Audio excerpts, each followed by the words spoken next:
Welcome back to another episode of the Outdoor Adventures Podcast here on Brownfield. I'm Brent Barnett. This week's show is brought to you by Beck's Hybrids. At Beck's, we are and will remain farmers at heart. We're talking about archery this week and archery equipment on the program.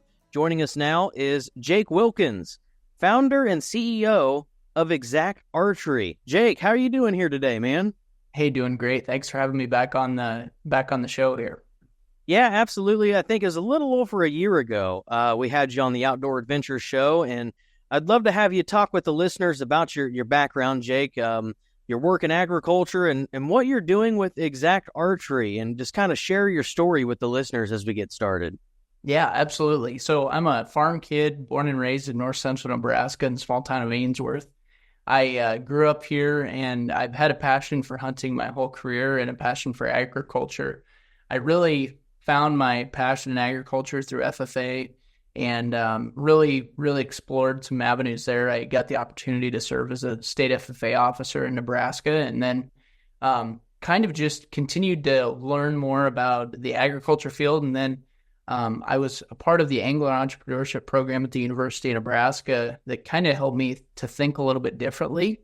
And my passion for bow hunting and my business mindedness came together one time when I was listening to a commercial about Dollar Shave Club and how, razor blades used to be really expensive, and they didn't really have to be if they could go directly to consumers. So that's when I came up with the idea that we could make broadheads in the exact same fashion. And so that's what we did. We worked with a manufacturer out of Germany to help make our broadheads, and we feel like we have a very, very solid product at a reasonable price to bow hunters. And we felt like we were getting a lot of price gouging happening by some of the big name companies out there. And we thought that we could just do a better job going directly to consumers and also be the voice for bow hunters as well. So really excited to be on the show today and talk a little bit more about some of those experiences.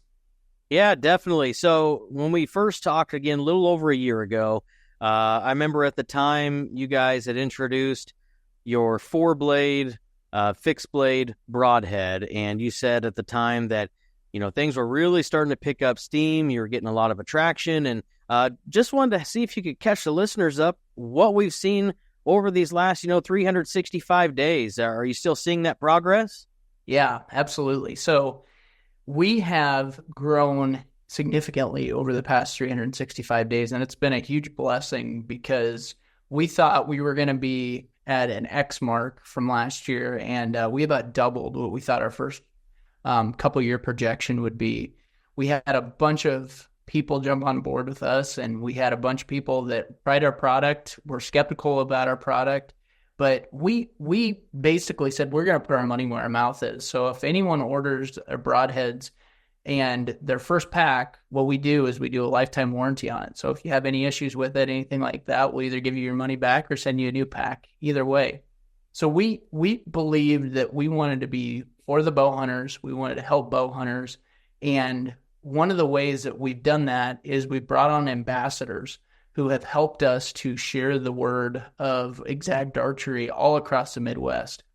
And by bringing people together into our camp, that has helped us to share the word. We've set up distribution in Canada.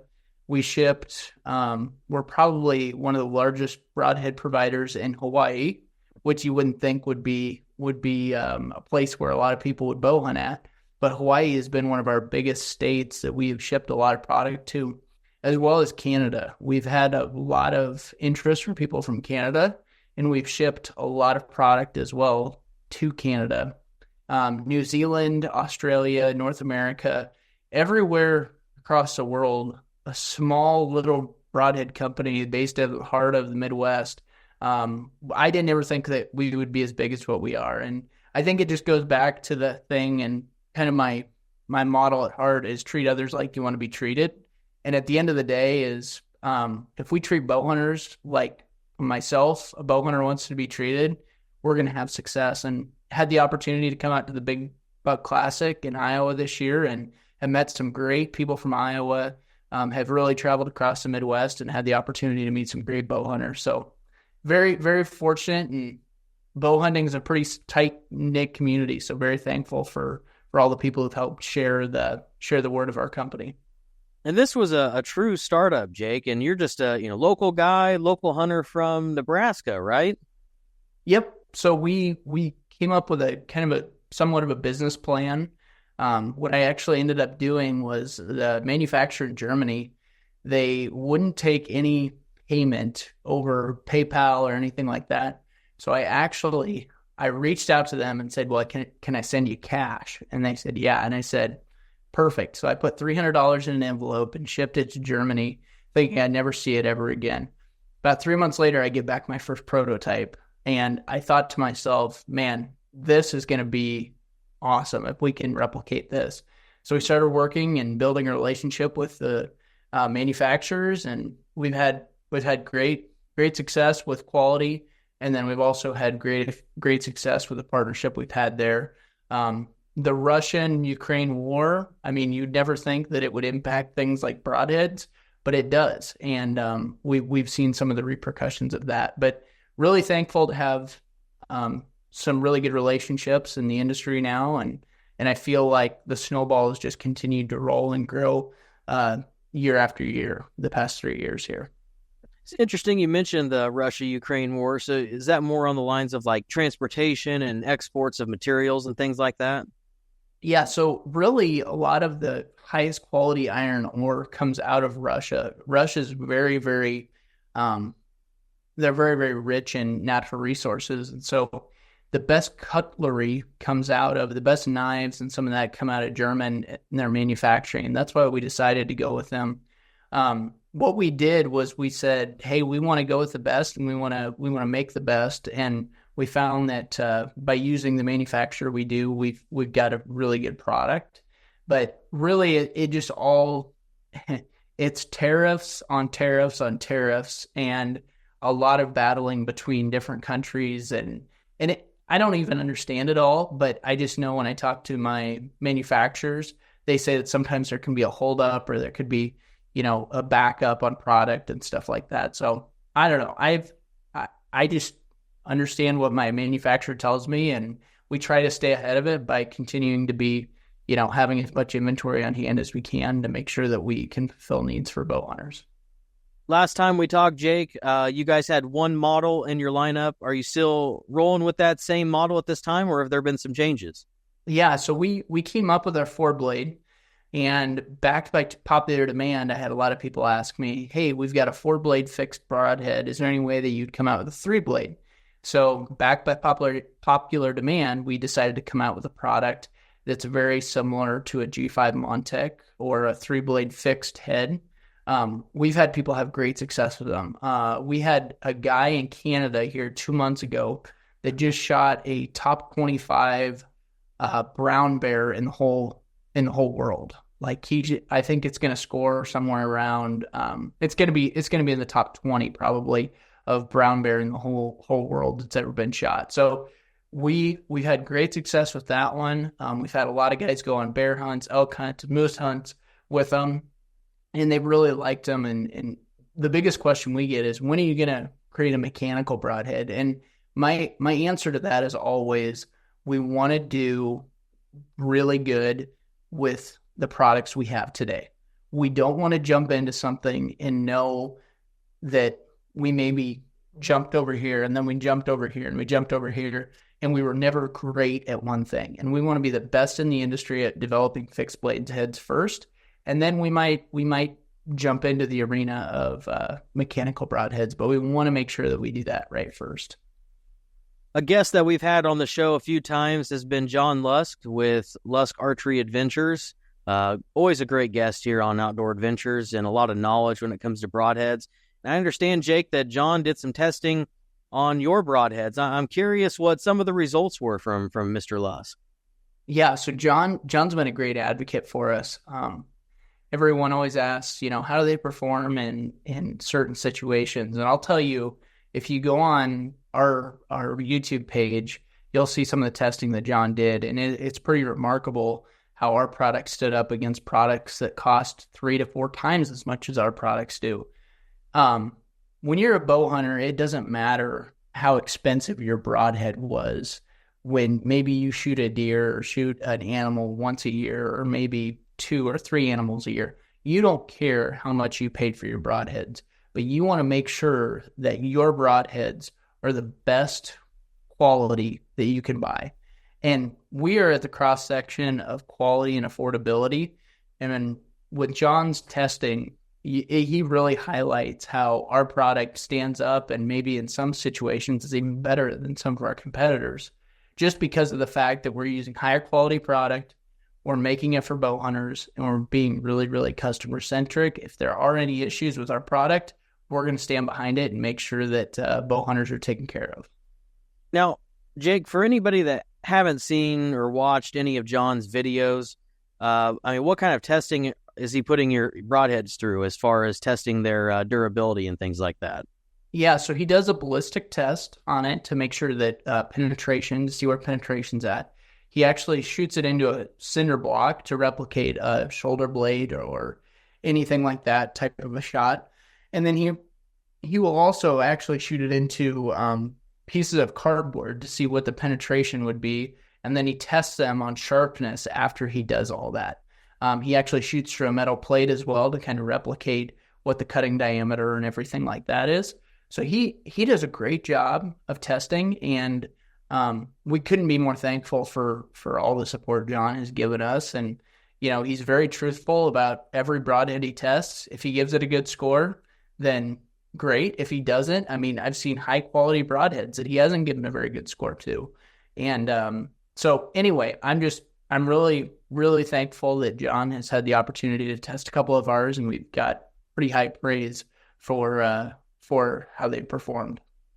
What's this whole experience and venture been like for you? Can you talk about that a little bit, just from your perspective of, growing up as a hunter in Nebraska and ag type of background, and then now getting really deep here into the hunting space? Yeah. So I think at the end of the day, whether it's agriculture, whether it's hunting, whether it's whatever, people at the end of the day want to feel like they're a part of something bigger than themselves.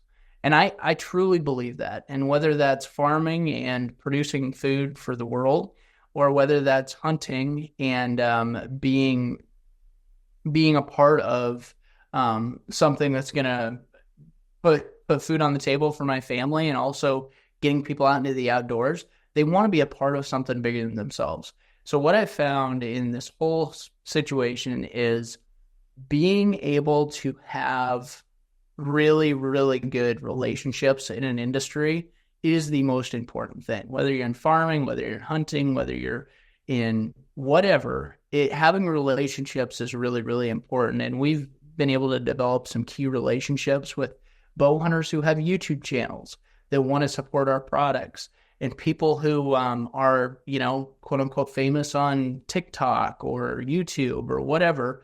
Those are the people that we want to align ourselves with to make sure that we are reaching out to that next generation. Because first of all, why we created this company is because of the fact that we wanted to make sure that we had great customer service, as well as a great product at a fair price. We don't have a budget where we pay big time hunters to, $100,000 a year to go out and promote our product. But what we do is we do support the bow hunters who have YouTube channels and that sort of stuff that are willing to support our products and show them on video and see how they perform. And really, we've just been really, really fortunate to have great relationships, and that goes for anything. I feel like any industry you get into, you got to have good relationships. Jake, it's been great to have you back on the show here. Before you go, what are your plans for the archery season this year in Nebraska? I know it's already opened up here in September. Yeah, so we're chasing kids around right now, and it seems like the deer numbers here in Nebraska are up as much as I've seen them in probably 5 to 7 years. It seems like everywhere you go, there's a lot of fawns around, a lot of whitetails had twins out this way.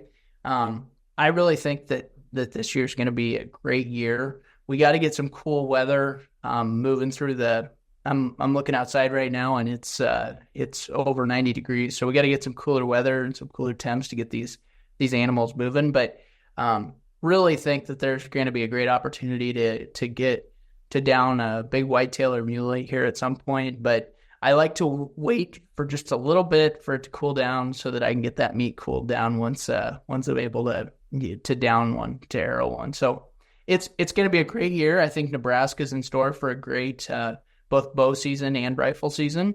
And I think there's going to be some really good deer shot here in the Midwest this year. Well, I'm looking forward to it for sure. Good luck to you this year. And, before we go, what's the website if anybody wants more information, or how do they connect with your Exact Archery company? So you can see us on, we're on Instagram, Facebook, TikTok, YouTube at Exact Archery. That's EXACT Archery, and www.exactarchery.com. And that's how you can order them or find out a little bit more about our company. Jake, this has been great. Hey, we'll have to have you back on the show later this fall, or maybe at the end of the season, if that's all right with you. That sounds great. Thanks for having me on. Yeah, you bet. Again, that's Nebraska hunter Jake Wilkins, founder and CEO of Exact Archery, right here on Outdoor Adventures. And a reminder that our show this week was brought to you by Beck's Hybrids.